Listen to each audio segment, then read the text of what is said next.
Olá, futuros agentes públicos do Estado do Pará. Vamos agora continuar na segunda parte da aula sobre a deliberação número 383/2018. Ainda a aula passada estávamos falando de um tema muito importante, na minha opinião, forte para cair na prova de vocês, são as atribuições do Conselho Regional de Farmácia do Estado do Pará.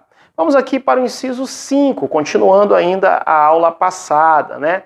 Também a atribuição do Conselho Regional de Farmácia do Estado do Pará submeter o seu regimento interno ao Conselho Federal de Farmácia para a devida análise e homologação. Muito cuidado.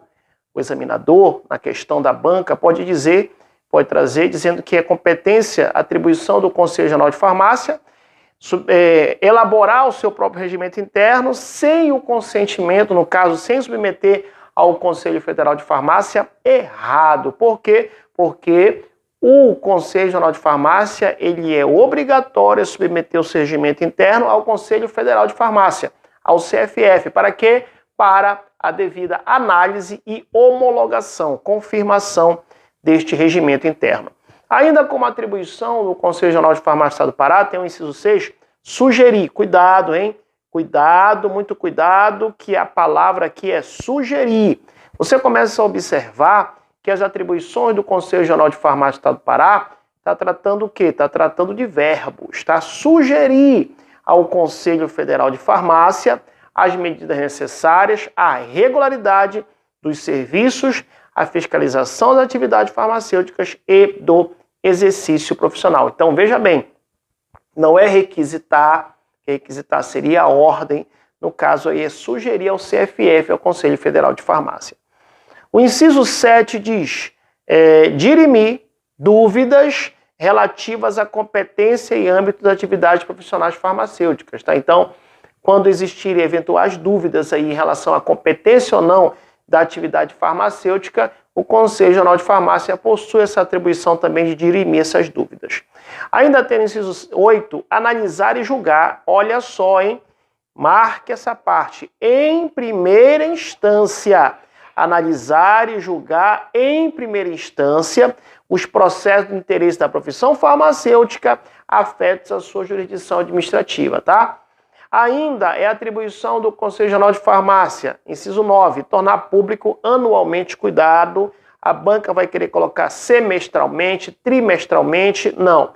Tornar público anualmente o relatório dos seus trabalhos e a relação de todos os profissionais registrados. A obrigatoriedade é quanto tempo mesmo? Uma vez no ano, anualmente. Muito bem, ainda é atribuição, mais uma vez, estou lendo inciso por inciso, porque, na minha opinião, é forte para cair na sua prova esse tema atribuições do Conselho Regional de Farmácia, e não tenha dúvida que o examinador vai querer trocar uma palavrinha ou outra. Então, olha só, ainda é atribuição do Conselho Regional de Farmácia expedir as deliberações acerca de suas decisões, olha, respeitando a hierarquia e as resoluções do CFF, do Conselho Federal de Farmácia, bem como as demais legislações vigentes. Ainda é atribuição do Conselho Regional de Farmácia, inciso 11, emitir recomendações, portarias, certidões, ordem de serviço, pareceres, editais, indicações, instruções e outros atos administrativos necessários às atividades do Conselho Regional de Farmácia. Por ser uma autarquia federal, não tenha dúvida que tem aí, né, a atribuição de emitir certidões, portarias, ordens de serviço e assim pareceres, entre outros. O inciso 12 diz participar das reuniões dos Conselhos Regionais de Farmácia para o estudo de questões profissional, de interesse nacional. Cuidado, a banca vai querer colocar de interesse regional, não é de interesse nacional, mediante a convocação do Conselho Federal de Farmácia. Ainda como atribuição do Conselho Federal de Farmácia, inciso 13 diz regulamentar. Perceba que, mais uma vez, eu gosto de reforçar isso, as atribuições do Conselho Regional de Farmácia começam com verbos. Tá? De repente, o examinador pede para marcar a alternativa incorreta e uma delas que não tiver com verbo é a mais forte, candidato, de não ser uma atribuição do Conselho Regional de Farmácia.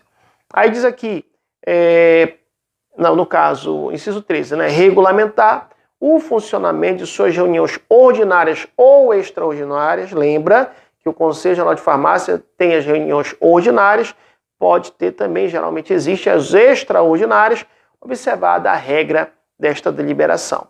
Ainda o inciso 14 diz cumprir norma de processo eleitoral aplicáveis às instâncias federal e regional, tá? Então, não só regional, federal e regional, prevendo a investidura das funções da Lei Federal e Regional, prevendo a investidura das funções da Lei Federal 3.820 de 60, de acordo com a regulamentação expedida pelo CFF, Conselho Federal de Farmácia. Inciso 17 diz apreciar e julgar contas, olha só, hein? Apreciar e julgar contas encaminhando-as ao Conselho Federal de Farmácia. Já estudamos isso, né, em leis anteriores. Lembrando que eu aconselho e convido os senhores a visitar o meu site, valneioliveira.com.br, Valnei com W no início e Y no final, oliveira.com.br. Lá nós temos lista de questões gravadas aqui no meu estúdio, as questões em PDF disponibilizadas para você na plataforma e a correção gravada comigo aqui, trazendo para vocês as dicas, os macetes e ali as informações mais importantes e os artigos que eu, na minha humilde opinião, conheço e acredito que são fortes de cair na sua prova, tá? Para quem não me conhece, eu sou advogado, também sou bacharel em farmácia com habilitação em bioquímica e professor para concurso público há muitos anos, mais de uma década como professor, trazendo aprovação e classificação na vida de muitos alunos. E a gente tem uma ideia, mais ou menos, daquilo que a banca mais pede, então por isso nós temos nosso trabalho no site. Visite o nosso site, valneioliveira.com.br. E qualquer dúvida, você pode nos chamar, né, pelo WhatsApp 919-8230-9873, repetindo 919-8230-9873. Lembrando que no site você pode pagar mediante o cartão de crédito ou o boleto bancário. E no WhatsApp você pode nos chamar, que você pode pagar por lá mediante Pix ou transferência bancária. Muito bem, então, nós temos ainda que a competência do Conselho Regional de Farmácia, no inciso 19, ajuizar as ações competentes quando caracterizado desvio de finalidade. Opa! Quando caracterizado desvio de finalidade, que na verdade não vai cair para vocês, mas é uma espécie do abuso de poder, o chamado desvio de finalidade, tá? Então, cabe como atribuição do Conselho Regional de Farmácia o quê? Ajuizar as ações competentes quando for caracterizada esse desvio de finalidade, né, da Lei Federal número 3.820 de 60, ou no caso, infrações às prerrogativas delegadas da profissão de farmacêutico no âmbito da sua jurisdição e competência, informando ao CFF, ao Conselho Federal de Farmácia. Ainda é competência do Conselho Regional de Farmácia, no caso atribuição, encaminhar a declaração de bens e rendas apresentada por seus dirigentes. Então, os dirigentes que fazem parte ali da diretoria do Conselho Regional de Farmácia vão apresentar as declarações de bens e rendas. Então, o Conselho cabe a ele a atribuição encaminhar declarações apresentadas por seus dirigentes. Inciso 21, decidir sobre representação relativa às solicitações e contratos administrativos. E, por fim, o inciso 22, organizar sua estrutura administrativa e de pessoal, prevendo a forma de investidura de seus empregados, constando o número de seu quadro efetivo e das funções de livre nomeação e livre exoneração, né, bem como a adoção de plano de cargos e salários compatível ao seu adequado funcionamento, sua capacidade econômico-financeira, observados os princípios da administração pública. Muito bem, olha só. Um outro tema importante é justamente a jurisdição administrativa do Conselho Regional de Farmácia, tá? Então, lembre que o Conselho Regional de Farmácia ele tem jurisdição administrativa sobre as matérias sujeitas às suas atribuições legais, lógico, no limite territorial da unidade federativa em que fizer a sua sede. Então, olha só, vamos analisar. A jurisdição administrativa do Conselho Regional de Farmácia abrange o quê? Inciso 1, a pessoa física ou jurídica que exerça atividades farmacêuticas ou que seja necessário o exercício dos profissionais inscritos nos seus quadros, tá bom? Então, seja pessoa física, seja pessoa jurídica que exerça atividades farmacêuticas ou mesmo que seja necessário o exercício de profissionais inscritos no quadro de farmacêutico, aí faz parte da jurisdição do Conselho Regional de Farmácia do Estado do Pará. Ainda envolve No caso, aquele que cause perda, extravio ou irregularidade que resulte danos às receitas do artigo 26 e do artigo 27 da Lei 3.820 de 60. Também, a jurisdição administrativa do Conselho Regional de Farmácia abrange o quê? Abrange os seus conselheiros, os seus diretores e os seus gestores. Também abrange todos os que devam prestar contas ou que recebem quaisquer verbas do CRF, do Conselho Regional de Farmácia. E abrange também os responsáveis por aplicação de quaisquer recursos repassado ao Conselho Regional de Farmácia por entes públicos, privados ou afins, mediante convênio, acordo, ajuste ou instrumentos congêneres previstos em lei. Então, mais uma vez, leia e releia esse tema. Jurisdição administrativa do Conselho Regional de Farmácia do Estado do Pará é forte para cair na sua prova, tá? Olha só, um outro tema muito importante, coloquei questão sonhada, é justamente no tema composição do Conselho, tá? A composição do Conselho é muito forte para cair, coloque questão sonhada, QS, na minha opinião, é um forte candidato. Por quê? Anote aí, o Conselho Regional de Farmácia é composto por, no mínimo, cuidado, hein, não é no máximo, é no mínimo 15 conselheiros. Anote aí, no mínimo, o Conselho Regional de Farmácia do Estado do Pará, esse é um tema muito forte para cair, é composto de no mínimo 15 conselheiros, tá? Sendo desses 15 conselheiros, 12 efetivos e 3 suplentes, tá? Mais uma vez, no mínimo 15 conselheiros, tá? Sendo 12 efetivos e 3 suplentes. E a investidura do suplente em plenário vai depender de quê? De vacância ou ausência da função pelo efetivo, tá? Então, para que o suplente venha a entrar, né, no caso aí no quadro efetivo, vai ter que depender de vacância, de vagar o cargo aí, né, do efetivo, ou mesmo no caso de ausência pelo efetivo, tá? Muito bem, olha só. É interessante você lembrar e verificar na lei que o plenário do Conselho Regional de Farmácia do Estado do Pará, ele poderá ser aumentado. Veja bem, não é deverá.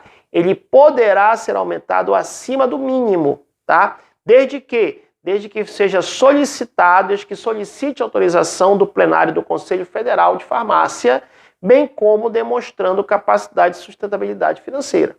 Então, mais uma vez, nós sabemos já, né, que o número de membros aí é de 15 conselheiros, né, sendo 12 efetivos e 3 suplentes, mas é importante você entender também que esse plenário poderá ser aumentado acima do mínimo, porque nós falamos no mínimo 15. Só que, para que aconteça essa ampliação, vai precisar do quê? De autorização do plenário do CFF, do Conselho Federal de Farmácia, tá? E também terá que ser demonstrado a capacidade de sustentabilidade financeira, tá? Muito bem. Uma outra coisa interessante é o seguinte, se ocorrer abertura de vaga, tá? Ante a nova composição do plenário e após a efetiva homologação do Conselho Federal de Farmácia, estas vagas deverão ser preenchidas nas próximas eleições a serem realizadas no âmbito do Conselho Regional de Farmácia do Estado do Pará. Então, o que a banca vai colocar? A banca vai dizer, ocorrendo a abertura de vagas ante a composição do plenário, né? E após a efetiva homologação do Conselho Federal de Farmácia, é correto afirmar que imediatamente acontecerá as eleições para o preenchimento dessas vagas? Não. Na verdade, deverão essas vagas ser preenchidas nas próximas eleições a serem realizadas, lógico, no âmbito do CRF Pará, Conselho Regional de Farmácia do Estado do Pará, tá? Muito bem. O outro tema que eu acredito ser relevante cair na sua prova são justamente os órgãos que compõem o Conselho Regional de Farmácia. Então, quais são os órgãos que compõem o Conselho Regional de Farmácia? Nós temos o plenário, temos ainda a Comissão de Tomada de Contas, temos ainda a Câmara Técnica e Especializada, as câmaras, né, técnicas especializadas, a diretoria, as comissões assessores regimentais de caráter permanente, subordinadas à diretoria, e nós temos os grupos técnicos de trabalho para assuntos específicos de interesse da categoria, subordinados à diretoria, tá? Então, mais uma vez, anote aí os órgãos do Conselho Regional de Farmácia, na minha opinião é forte, candidato para cair. Marque a alternativa que não compõe o órgão do Conselho Regional de Farmácia, ou marque a alternativa que compõe o órgão do Conselho Regional de Farmácia. Vamos lá, plenário, tá? Temos aí duas comissões, né? A comissão técnica, a comissão de tomada de contas, tá? E temos as comissões assessoras regimentares de caráter permanente. Lembrando que há uma diferença entre a comissão de tomada de contas para a comissão assessora regimentar de caráter permanente. Que essas comissões assessoras regimentares de caráter permanente estão subordinadas à diretoria, tá? Temos também as câmaras técnicas especializadas, temos a diretoria e subordinado à diretoria, já falamos, as comissões assessoras regimentares de caráter permanente e também subordinado à diretoria, os grupos técnicos de trabalho para assuntos específicos de interesse da categoria, tá bom? Muito bem. No próximo vídeo vai começar a falar sobre os temas do plenário, também vamos falar ainda no próximo vídeo do exercício e perda do mandato, entre outros temas. Perfeito? Das reuniões, né? Entre outros temas que são importantes, tá? Aqui, Valnei Oliveira, advogado, professor, bacharel em farmácia, com habilitação em bioquímica, instrumento de aprovação e classificação na sua vida. Um abraço e até o nosso próximo encontro.